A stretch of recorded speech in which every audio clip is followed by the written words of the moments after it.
Hola, ¿qué tal amigos de Acústica Noticias, La Neta Noticias que nos ven a través de Facebook Live? Me complace saludarlos en este momento y me encuentro con una persona muy especial, es la senadora Martha Tagle. Gracias Martha por aceptarnos esta invitación aquí a nuestro espacio en Acústica. Con mucho gusto, Laura. Gracias por la invitación. La senadora Martha es una senadora ciudadana, ha tenido pues una gran participación durante esta legislatura pasada y ahora pues la tendremos como diputada federal. La tenemos en esos momentos porque hay muchas dudas que queremos resolver contigo, sobre todo con lo que se viene en el gobierno de Andrés Manuel López Obrador y pues queremos resolver ciertas dudas sobre los temas de presupuesto, el tema fiscal. Entonces, te voy a hacer una pregunta, es sobre este Consejo Fiscal y tú que estás muy de cerca con la Organización Civil México Evalúa.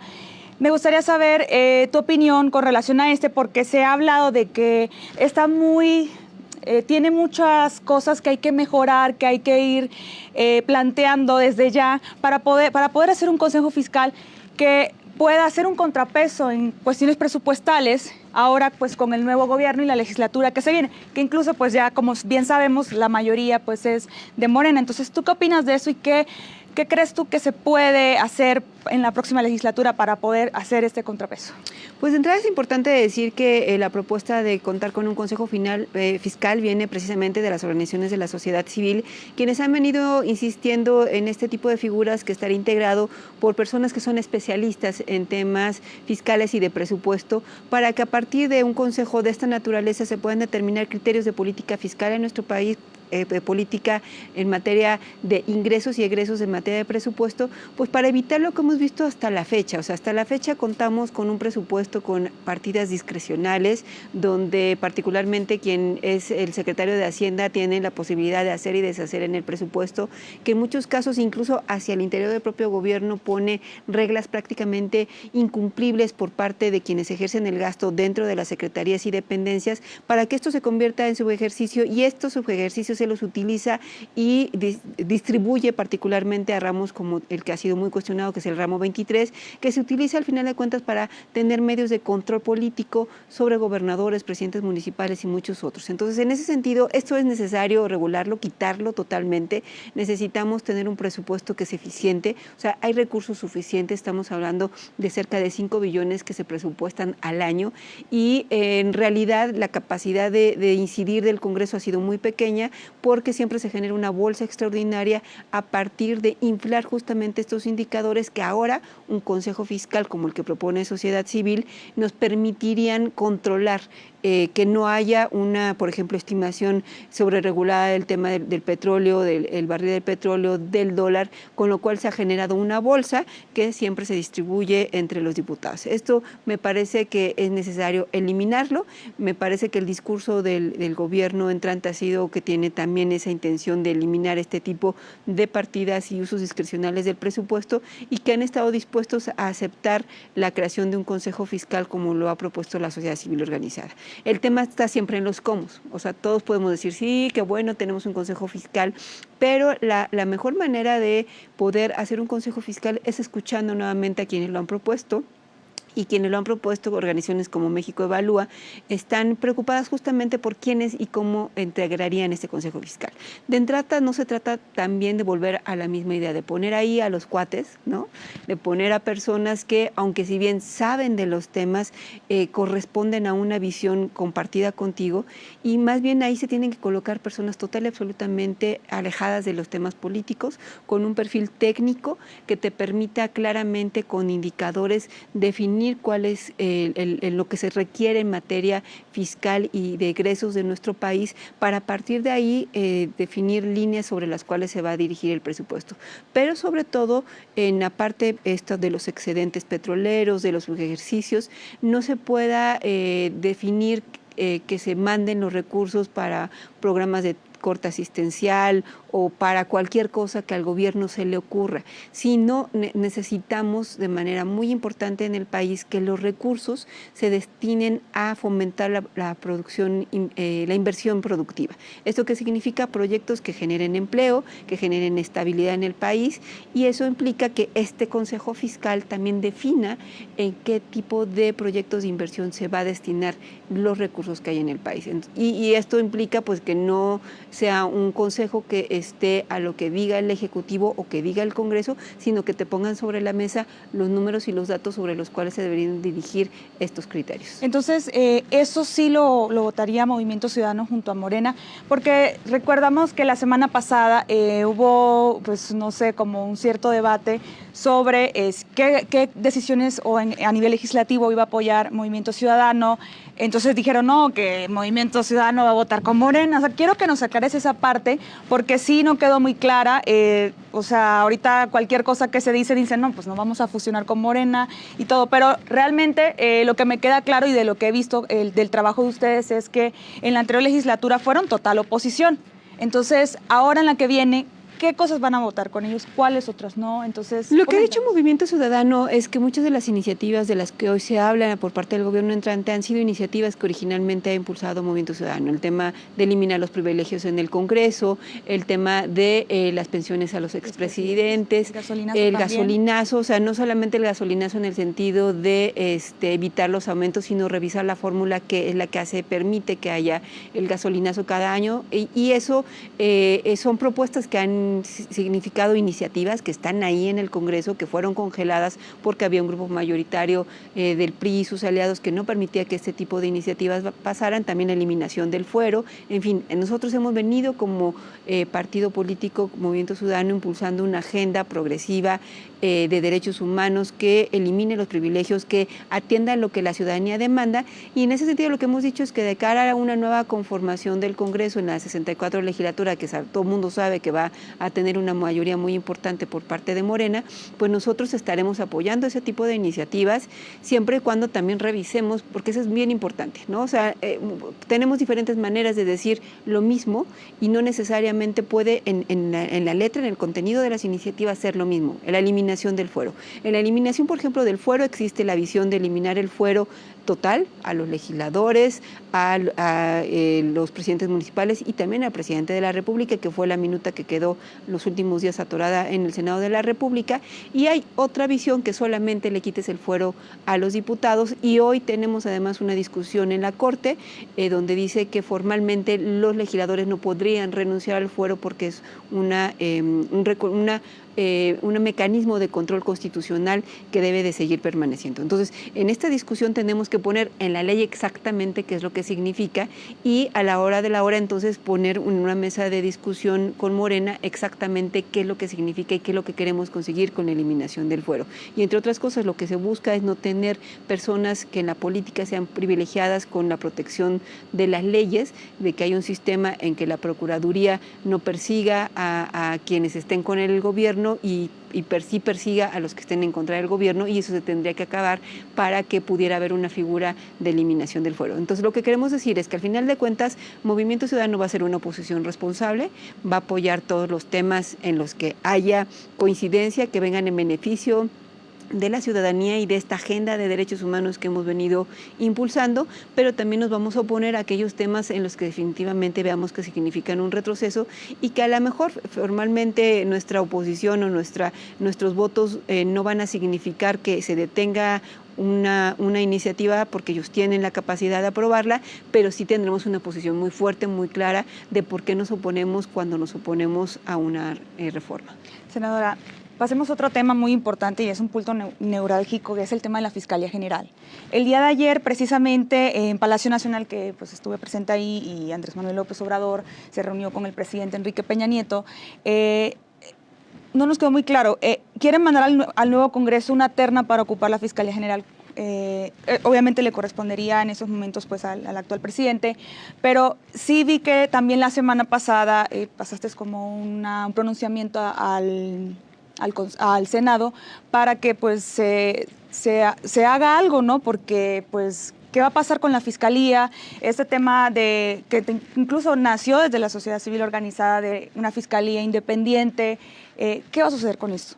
Pues mira, de entrada ahí nos parece muy importante decir que reconocemos que en este periodo de transición pues va a tener que haber este tipo de acuerdos entre Peña Nieto y Andrés Manuel, porque efectivamente todavía la facultad de presentarla la tendría el presidente actual, que es Peña Nieto, pero sabe que tiene que hacerla en consenso con el presidente entrante, porque la mayoría la tendrá el presidente entrante. Entonces ese tipo de propuestas necesariamente tendrán que pasar por un acuerdo, por lo menos en la presentación formal ante el Congreso de este tipo de propuestas. Sin embargo, me parece muy importante rescatar la posición desde la sociedad civil organizada, que ha iniciado además mesas de negociación y discusión con el gobierno, en el sentido de que antes de pasar por la aprobación de quién será el fiscal, necesitamos discutir la fiscalía. ¿Y esto qué significa? Tener el diseño de una fiscalía que realmente sirva a los intereses de la ciudadanía. Uno de los principales problemas que tenemos en nuestro país pasa por la procuración de justicia, es decir, las personas que han sido víctimas de algún delito de varios tipos, desde robo, secuestro, extorsión, siguen demandando justicia. ¿Y qué sucede? Que las procuradurías en todo el país no están funcionando para darle justicia a la gente. No hay una investigación correcta, hay muchos vicios de origen, hay policías que te extorsionan en lugar de procurarte un acceso a la justicia. Entonces todo esto se tiene que atender en una ley que permita que haya una fiscalía que sirva para los intereses de la ciudadanía antes de pensar quién va a ser el titular de la fiscalía. Entonces, en ese sentido, hay que ir como pasos hacia atrás. Primero, se tiene que terminar de concretar una reforma que se inició también desde septiembre del año pasado, que es la reforma al 102 para quitar el pase automático. Hoy en día, como está la ley, sin concretar esta reforma, efectivamente el presidente manda una propuesta de terna para elegir a quien será el procurador todavía. Un procurador que nosotros desde sociedad civil hemos venido insistiendo en que no puede ser un fiscal carnal, porque este procurador se convertiría en automático a partir del 1 de diciembre en un fiscal por 9 años. O sea, y esa es la parte como complicada. Estamos dándole la capacidad a una persona de ser fiscal por 9 años sin haber concluido el diseño de una fiscalía que se requiere tener elementos diferentes. O sea, no solamente cambiar de nombre de PGR a FJR, porque simple y sencillamente esto no resuelve los problemas. Por eso necesitamos primero concretar este pase automático para iniciar un proceso diferente de propuesta donde ya no es una terna, donde se tienen que analizar los perfiles de quienes sean propuestos para ocupar ese espacio y además atender la demanda de Coparmex, por ejemplo, y de organizaciones de la sociedad civil de hacer una reforma más al 102 que venga a dar los elementos que se requiere para contar con una fiscalía que sirva. Y los legisladores de Morena, ¿qué han dicho de eso del 102 constitucional? ¿Se han opuesto? A nivel interno, ¿tú cómo ves, cómo mides el ánimo en cuanto a esta parte? ¿Y qué opinas de la terna propuesta por Andrés Manuel?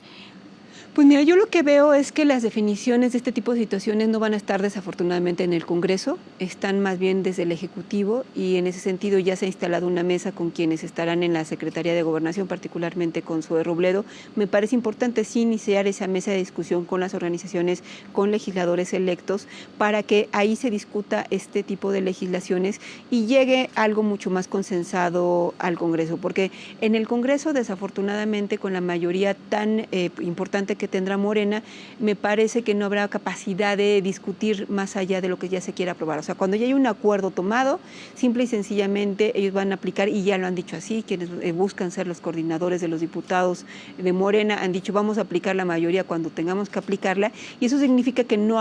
escucharán, no discutirán, no iniciarán un proceso de consenso, algo que me parece pues muy delicado porque por una parte escuchamos a Andrés Manuel en su discurso cuando recibió la constancia de mayoría que no habría un poder de los poderes, y en los hechos sabemos que cuando se presenten iniciativas de esta naturaleza que ya estén consensadas en el Ejecutivo, va a haber muy poca capacidad de incidir para modificar algo en el Congreso. De entrada es importante que sí se hagan estos espacios de discusión y de análisis y que haya ya una mesa donde estén escuchando en quienes ocuparán la Secretaría de Gobernación a las organizaciones para que escuchen sus preocupaciones. Eso sí es importante, pero también va a ser importante que el trabajo legislativo se deje correr en el legislativo, es decir, que también nos demos la oportunidad de discutir, de analizar los temas en el Congreso, porque es ahí el espacio donde se tienen que dar este tipo de reformas, donde nos tenemos que dar este tipo de discusiones, porque también ahí es donde debe de haber o sea, legalmente es el espacio donde se debe dar la discusión parlamentaria. Senadora Marta, del Sistema Nacional Anticorrupción, ese que no lo dejaron ni nacer, o sea, fue un completo, pues hubo mucha oposición, mucha tapadera, por decirlo así. Veo que también ahora los nuevos, pues los legisladores entrantes, sobre todo la mayoría que tiene pues Morena, dicen, oye, vamos a hacer recortes presupuestales al Senado, vamos a quitar las prebendas, vamos a hacer eso, lo otro. Sí, suena muy bonito todos estos recortes y estos ahorros que quieren hacer desde el Senado, pero a mí me preocupa también, por otro lado, el tema de cómo van a combatir la corrupción, qué mecanismos se van a utilizar para combatir la corrupción. ¿Cómo ves tú esa parte? Entonces, pues yo creo que también ahí la visión que tenemos es totalmente diferente con respecto a lo que ha presentado el gobierno.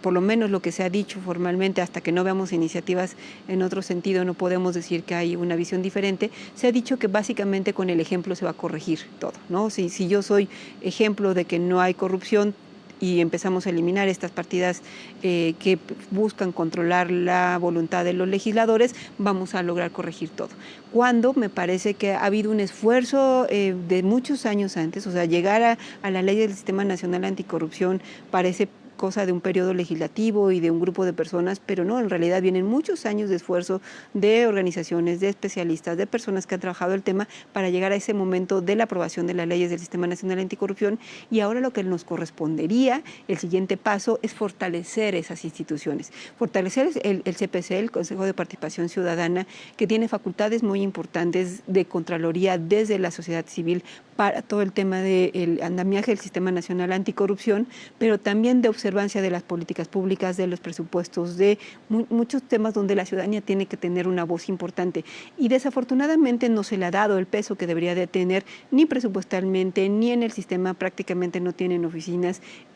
Tendríamos que ir a fortalecer el CPC y terminar de integrar el Sistema Nacional Anticorrupción. Hoy en día no tenemos todavía los magistrados del Tribunal de Justicia Administrativa, que también por ley ya deberían haberse integrado la sección especializada del Tribunal de Justicia y las diferentes salas regionales que atenderían los temas, porque es ahí donde los tribunales van a conocer de los expedientes de casos de funcionarios que han cometido algún delito relacionado con corrupción y sancionarán de manera administrativa o darán parte a otra pata del sistema que está incompleta, que es la Fiscalía Anticorrupción, para que también haya una investigación de tipo penal y pueda haber una sanción no solamente administrativa sino penal a aquellos funcionarios que han cometido ilícitos en materia de corrupción. Entonces, ahora lo que necesitamos es más bien fortalecer esas instituciones, nombrando los personajes que faltan, no estableciendo cuotas, es decir, yo voy a poner a los personajes que me van a tapar a mí, sino vamos a poner al perfil idóneo a una persona que en esos espacios realmente estén haciendo lo que las leyes dicen, y eso significaría fortalecer las instituciones para contar con un sistema que, independientemente de quién llegue después de Andrés Manuel, haya la capacidad del Estado para seguir combatiendo la impunidad y controlando la corrupción. Bueno, y ahora que finalizamos ya con toda la agenda que está pendiente y pues para la siguiente legislatura, finalmente, ¿qué va a pasar con la Alianza por México al Frente? PAN, PRD, Movimiento Ciudadano, ¿no van a trabajar en conjunto con ellos o sí van a trabajar algunas cosas? ¿Qué va a pasar aquí? Y en tu caso particular, ¿cómo vas a llevar tu agenda legislativa? Mira, nosotros por parte de Movimiento Ciudadanos, al interior de la Coalición por México al Frente, salimos fortalecidos, es decir, somos un partido que tiene unidad, que además tiene una presencia muy importante en ambas cámaras, tanto en el Senado como en la Cámara de Diputados, que ya tenemos y definimos una agenda con la cual vamos a trabajar, y en ese sentido vamos a seguir trabajando, y hay la disposición por parte del Movimiento Ciudadano de construir la agenda que presentamos como coalición política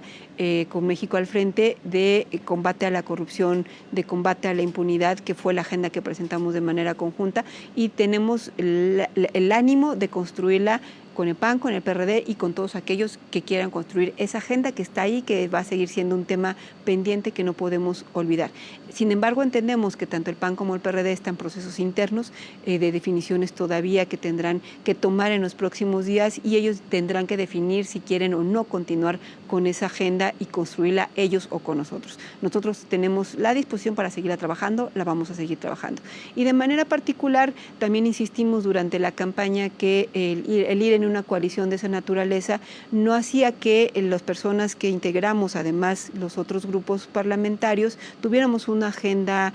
personal propia, que en el caso del Movimiento Ciudadano tiene una agenda muy concreta en materia de derechos humanos, de agenda de avanzada. Vamos desde este espacio a seguir impulsando esa agenda porque no renunciamos a ella al ir en una coalición. Esto significa que desde esta trinchera vamos a avanzar en todo lo que tenga que ver con los derechos de las mujeres, con los derechos de las minorías, con la legalización de las drogas, con muchos otros temas que es esa agenda de avanzada de organizaciones de la sociedad civil que han venido insistiendo durante muchos años y que nosotros lo que buscamos es ser su voz en el Congreso, seguir hablando fuerte para que estos temas sean escuchados, sean colocados en la agenda pública y lograr que se concreten en reformas legislativas. Y nosotros vamos a ser sus aliados para seguir empujando esta agenda en el Congreso. Muchísimas gracias, senadora Marta, por acompañarnos aquí a través de Acústica Noticias. Y gracias a todos ustedes que nos ven a través de nuestras plataformas, Facebook Live, Acústica Noticias, La Neta Noticias. Soy Laura Brujés. Nos vemos hasta la próxima.